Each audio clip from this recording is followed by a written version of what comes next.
Olá, olá! Passando por aqui para lhe atualizar acerca dos últimos acontecimentos da Alemanha e recentemente, aí no final da última semana, a gente teve a eleição interna para escolher o presidente, o novo presidente do partido CDU, do antigo partido de Angela Merkel. Agora o partido tem outro dono e se chama Friedrich Merz. Bom, o que é que significa, o que é que tem de importante uma eleição interna de um partido que nem está no poder mais, né? Graças ao sucessor que Angela Merkel escolheu, o Armin Laschet, o partido não está mais no poder. Pô, isso significa muita coisa, né? Primeiro porque o CDU, depois de 16 anos de era Merkel, né, perdeu muito da própria alma. Então o debate que a gente vê na imprensa alemã é exatamente esse. Né? O CDU ele é favorável ao que hoje em dia? Qual é a alma do CDU? Quais são os seus valores? O que é que ele defende?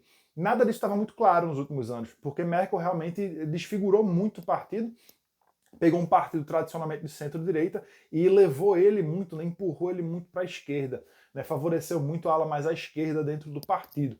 E diga-se passagem, Friedrich Merz foi um cara aí que há 20 anos já tinha tentado se tornar o líder do partido, já tinha tentado se tornar o presidente do partido, mas ele foi derrotado há 20 anos por Angela Merkel.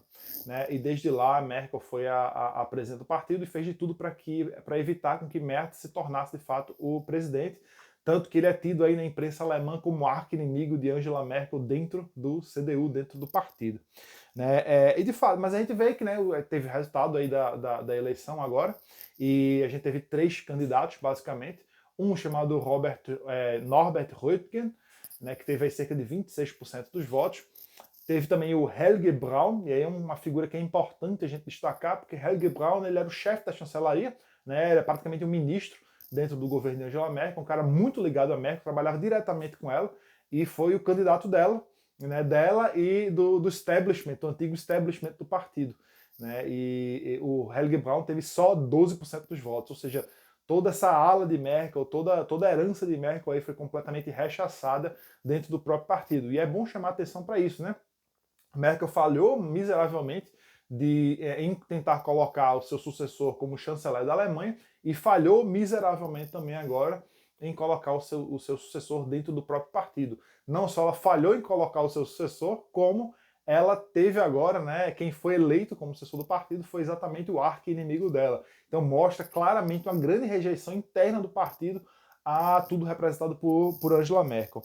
Né? Então, o Friedrich Merz, né, o atual chefe, né, o atual líder do partido, ele promete muita coisa, né, ele traz a esperança para muita gente de que ele vai dar uma guinada muito mais à direita no partido, né, já que ele é tido como um cara muito mais conservador em termos de imigração, por exemplo, em termos de valores, e também muito mais liberal no quesito de economia. Né? Ele é um cara tradicionalmente do meio empresarial, né, fez fortuna aí como no conselho de várias empresas. Boa parte das grandes empresas alemãs aí tem algum dedinho de Merz. Merz já trabalhou em alguma coisa dessas empresas.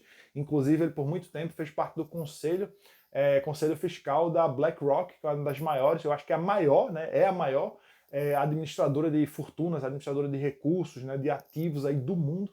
Né, o que pesa muito sobre o Merz, inclusive, porque ele por muito tempo atuou como lobista, né, e aí oficialmente mesmo, ele foi lobista oficialmente aí por muitos anos, então acende aí, né, o alerta em muita gente, né, será que ele vai, se um dia ele se tornar chanceler, como presidente do partido, se um dia ele se tornar chanceler, será que ele vai atuar simplesmente como lobista dessas empresas para as quais ele trabalhava?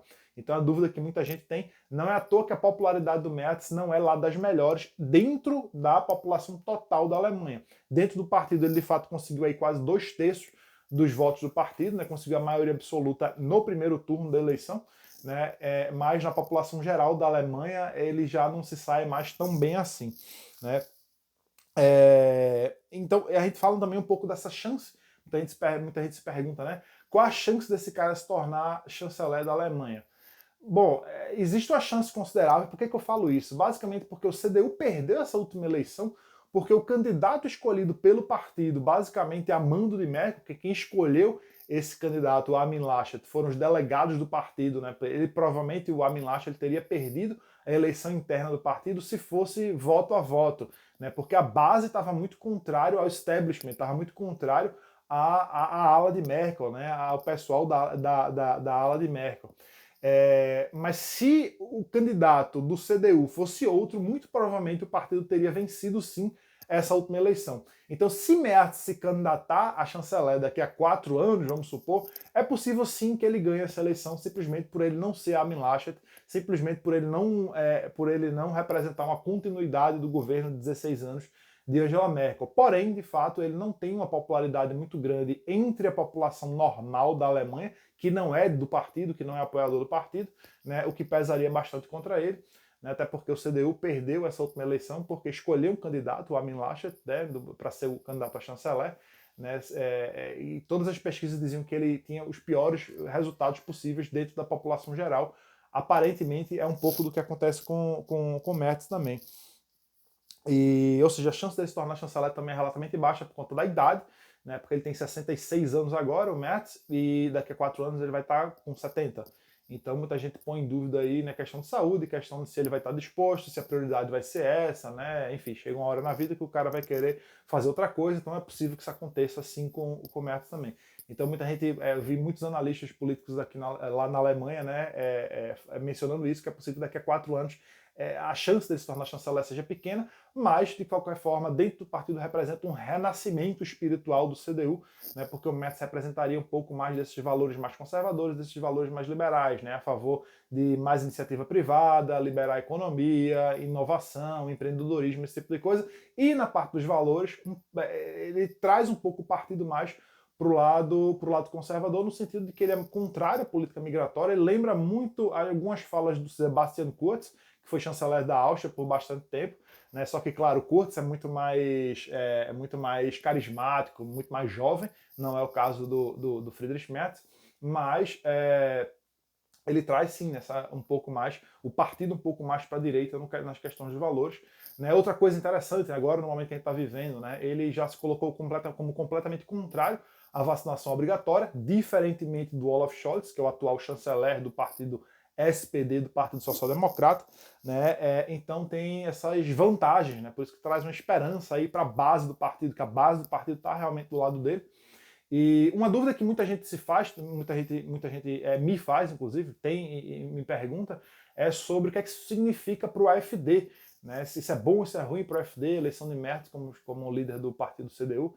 Bom, em primeira análise a gente tem que esperar, e em algumas coisas, em primeira análise a gente pode imaginar que seja talvez algo ruim. Por que algo ruim? Porque o AfD ganhou realmente muito voto de pessoas que eram do CDU e estavam muito insatisfeitas com a guinada à esquerda que Merkel deu nos últimos anos.